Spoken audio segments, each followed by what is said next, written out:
सभी मनोकामना को पूर्ण करने के लिए हनुमान चालीसा का 11 दिन का संकल्प कैसे लिया जाता है, संपूर्ण विधि एवं नियम। दोस्तों, आज हम हनुमान चालीसा से जुड़े हुए 11 दिन का संकल्प विधि और उनसे जुड़े हुए नियमों के बारे में जानेंगे। दोस्तों, पूजा पाठ में हनुमान चालीसा का बहुत ही अधिक महत्व है। हनुमान चालीसा के सरल शब्दों से राम भक्त हनुमान जी को बहुत ही जल्द प्रसन्न कर सकते हैं। हनुमान चालीसा से बहुत ही मुश्किल काम को सरल किया जा सकता है। कितने ही दुख, तकलीफ, पीड़ा, बड़े से बड़े संकट को हनुमान चालीसा से दूर किया जा सकता है। हनुमान चालीसा करने से हनुमान जी की विशेष कृपा प्राप्त किया जा सकता है। हनुमान चालीसा की 40 पंक्तियां हमारी बड़ी से बड़ी काम को सफल कर सकती हैं, किसी भी काम को सिद्ध कर सकती है। हनुमान जी को कभी भी हार का सामना नहीं करना पड़ा, इसलिए कोई भी व्यक्ति, चाहे पुरुष हो या महिला, हनुमान चालीसा का पाठ श्रद्धा पूर्वक करके हनुमान जी का असीम कृपा प्राप्त कर सकता है।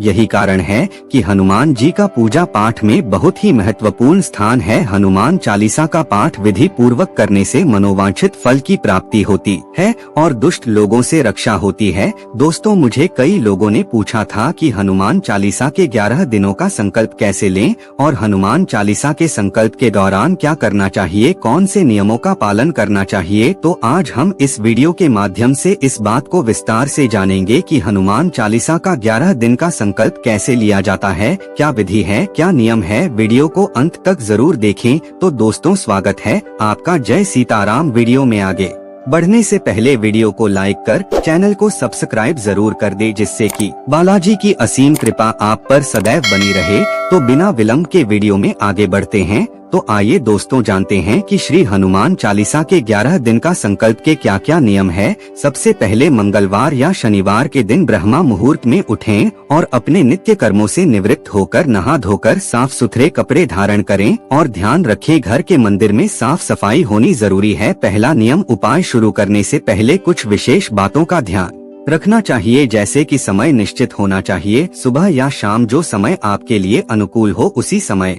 हनुमान जी की पूजा पाठ करना चाहिए। सुबह करें तो सूर्य उदय के 1-2 घंटे के अंदर स्नान आदि करने के बाद आप पाठ कर लीजिए, और अगर आप शाम को पाठ करना चाहते हैं तो 8 बजे के पहले पाठ कर लीजिए। लेकिन ध्यान रखें, समय एक ही होना चाहिए, एक निश्चित समय में ही पूजा पाठ करें। सिर्फ 11 दिन हनुमान चालीसा का पाठ इस नियम से करते हैं तो आपकी हर इच्छा पूरी होगी और निश्चित ही आपके ऊपर से और बड़ी से बड़ी बाधा टल जाएगी। दूसरा नियम, आपका आसन एक ही होना चाहिए, जैसे कि हनुमान चालीसा करने से पहले आप कोई भी कपड़ा आसन लेकर बैठ जाते हैं, यह गलत है। हमेशा हनुमान जी की पूजा में लाल रंग का आसन होना चाहिए, और ऐसा भी ना हो कि जिस भी आसन पर आप बैठकर पूजा करते हैं उसी आसन पर आपके घर के कोई और सदस्य बैठकर पूजा करता हो। एक ही आसन होना चाहिए जिस पर बैठकर आप हनुमान चालीसा का पाठ करेंगे। आपके लिए एक विशेष रूप से आसन होना चाहिए जो सिर्फ आप ही इस्तेमाल करें। तीसरा नियम, हनुमान चालीसा पाठ करने का स्थान एक ही होना चाहिए, चाहे वह घर का मंदिर हो चाहे कोई पवित्र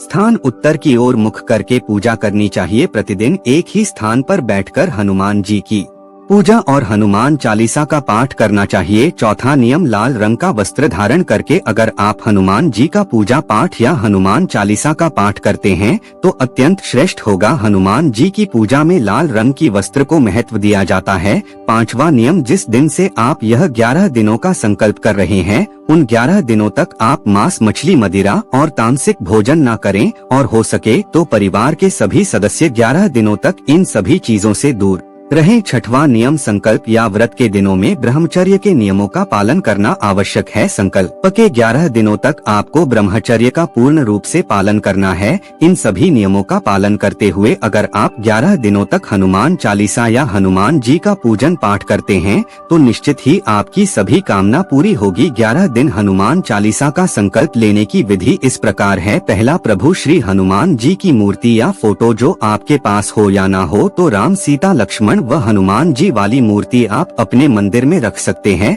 आपके सामने 11 दिनों तक हनुमान जी की एक ही प्रकार की मूर्ति या तस्वीर होनी चाहिए जिसके सामने आप आसन लगाकर पूजन पाठ करेंगे। दूसरा, अब आप एक तांबे का लोटा हनुमान जी के समक्ष रखेंगे जिसे हम कलश के रूप में स्थापित करेंगे। आप चाहे तो इस कलश में गंगा जल भर सकते हैं या शुद्ध जल भी भर सकते हैं। 1 रुपए का या 5 का सिक्का आप धन के स्वरूप डाल देव और 2 साबुत लौंग कलश में डाल दे। कलश के ऊपर एक प्लेट या पात्र रख दीजिए जिससे कि वह जल ढक जाए। इस कलश को हमें 11 दिन तक रखना है। पूजा के बाद ही हम इस कलश को उठाएंगे। तीसरा, फिर हनुमान जी को हनुमान सिंदूर में चमेली का तेल मिलाकर तिलक करें और दाहिने हाथ में अक्षत और पुष्प लेकर यह मंत्र का जाप करें जो इस प्रकार है। अतुलित बलधाम हेम शैलाभदेह धनुज्वन कृशान ज्ञानिनामग्रगण्यम सकल गुण निधान वानराणामधीश रघुपति प्रिय भक्तम वाक्जाता नमामि।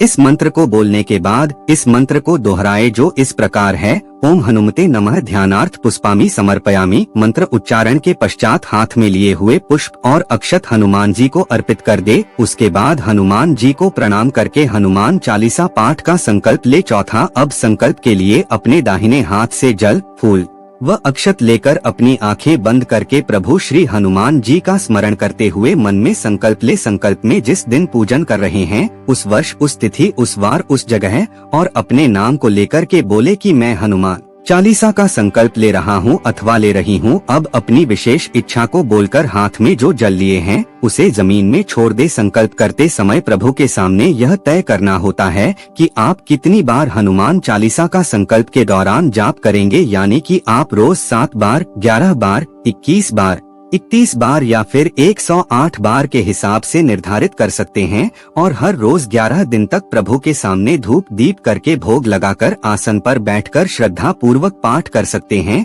5वां, अब हनुमान जी के सामने गुड़ या भीगे चने का भोग लगाना चाहिए। भुने हुए चने कभी ना रखें क्योंकि भुने हुए चने में नमक होता है और हनुमान जी की पूजा में नमक का प्रयोग नहीं होता है। आप चाहे तो लड्डू या फल का भोग भी लगा सकते हैं। 6वां, अब हनुमान जी के सामने जो आपकी विशेष मनोकामना है उसे पूर्ण करने के लिए प्रार्थना करें। अब श्री हनुमान चालीसा का पाठ करें और पाठ करते समय ख्याल रखें कि उच्चारण स्पष्ट होना चाहिए। पूरी श्रद्धा भाव से हनुमान जी की पूजा और चालीसा का पाठ करें। पूजा करते समय जल्दबाजी नहीं करना चाहिए। हनुमान जी की चालीसा पाठ करने के बाद हनुमान जी की आरती कीजिए। हनुमान जी की आरती कपूर से कीजिए। कपूर से आरती करने पर घर से व मन से नकारात्मक ऊर्जा दूर हो जाती है। पूजा पूर्ण करने के बाद परिवारजनों में प्रसाद वितरण कीजिए और खुद भी प्रसाद ग्रहण कीजिए। ध्यान रखें 11 दिनों तक जल का कलश को स्पर्श न करें। 11 दिन पूजा पूर्ण करने के बाद क्या करना है?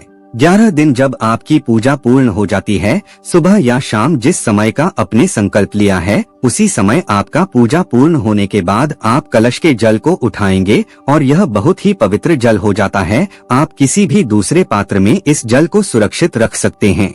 कभी भी किसी जरूरी काम से आप बाहर जाते हैं और जाते समय यह जल थोड़ा सा आप ग्रहण करके आप जाते हैं तो यकीन मानिए आपका वह काम पूर्ण हो जाता है। और कलश में जो 2 लौंग रखे थे वह 2 लौंग अपने पास में रख दीजिए। तो ऐसा करने से आपको हर काम में सफलता मिलती है। एक बार हनुमान जी की पूजा और चालीसा का पाठ इस नियम से करके देखिए, आपको लाभ अवश्य मिलेगा। हनुमान जी की कृपा आप पर अवश्य बनेगी। बहुत ज्यादा बड़ी मनोकामना 11 दिन में पूरा नहीं हो सकती, लेकिन 11 दिन में आपको उस इच्छा पूरा करने का मार्गदर्शन जरूर मिलेगा। बस आप धैर्य बनाए रखें और हनुमान जी की शरण में अपने आप को रखिए, उनकी शक्ति पर भरोसा रखिए और अपनी भक्ति पर विश्वास रखिए। और एक प्रश्न और है, क्या महिलाएं हनुमान जी की पूजा कर सकती है? महिलाएं भी हनुमान जी की पूजा इस तरह से कर सकती है, लेकिन ध्यान में रखें महिलाएं हनुमान जी को स्पर्श न करें। हनुमान जी को स्पर्श करके तिलक केवल पुरुष लगा सकते हैं।